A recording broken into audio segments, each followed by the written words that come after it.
I wondered if the noise was just in my head, but Grover stopped laughing too. He was looking around, confused. "Did I just hear a cow?" "A damn cow?" Thalia laughed. "No," Grover said. "I'm serious." Zoe listened. "I hear nothing." Thalia was looking at me. "Percy, are you okay?" "Yeah," I said. "You guys go on ahead. I'll be right in." "What's wrong?" Grover asked. "Nothing," I said. I just need a minute to think."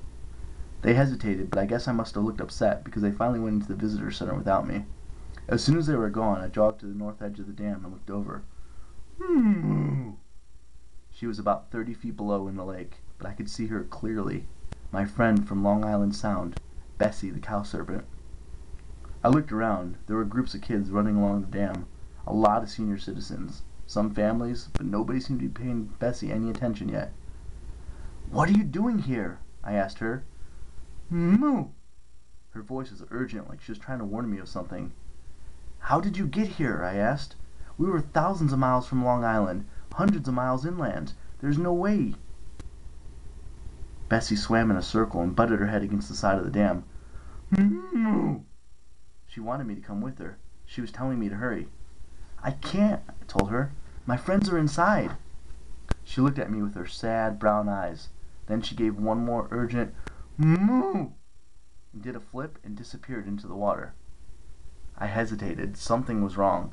She was trying to tell me that. I considered jumping over to the side and following her, but I tensed. The hairs on my arms bristled.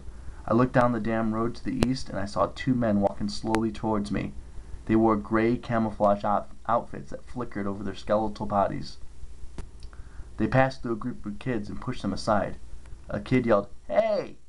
One of the warriors turned, his face changing momentarily into a skull. "Ah!" The kid yelled, and his whole group backed away. I ran for the visitor center. I was almost to the stairs when I heard tires squeal. On the west side of the dam, a black van swerved to a stop in the middle of the road, nearly plowing into some old people. The van doors opened and more skeleton warriors piled out. I was surrounded. I bolted down the stairs and through the museum entrance. The security guard at the metal detector yelled, "Hey, kid!" But I didn't stop. I ran through the exhibits and ducked behind a tour group.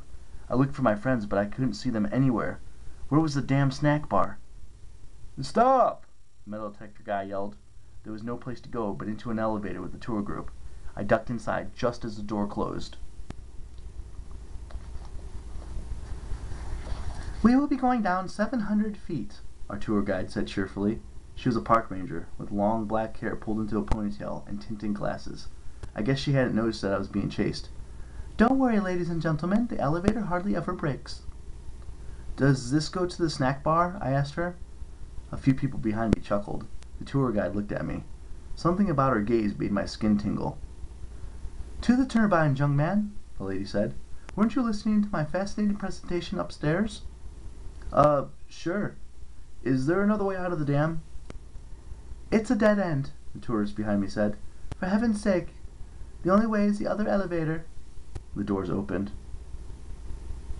"Go right ahead, folks," our tour guide told us. "Another ranger is waiting for you at the end of the corridor." I didn't have much choice, but I could go out with the group. "And, young man," the tour guide called. I looked back. She'd taken off her glasses. Her eyes were startlingly gray, like storm clouds. "There is always a way out for those clever enough to find it." The doors closed, with the tour guide still inside, leaving me alone. Before I could think too much about the woman inside the elevator, a ding came from around the corner. The second elevator was opening, and I heard an unmistakable sound, like a clattering of skeleton teeth. I ran after the tour group, through a tunnel carved out of solid rock. It seemed to run forever. The walls were moist, and the air hummed with electricity and the roar of water. I came out on a U-shaped balcony that overlooked this huge waterhouse area. 50 feet below, enormous turbines were running. It was a big room, but I didn't see any other exits, unless I wanted to jump into the turbines and get churned up to make electricity. I didn't. Another tour guide was talking over a microphone, telling the tourists about the water supplies in Nevada. I prayed that Thalia, Zoe, and Grover were okay. They might already be captured or eating at the snack bar, completely unaware that we were being surrounded. And stupid me, I had trapped myself in a hole hundreds of feet below the surface. I worked my way around the crowd, trying not to be too obvious about it. There was a hallway at the other side of the balcony. Maybe someplace I could hide. I kept my hand on Riptide, ready to strike.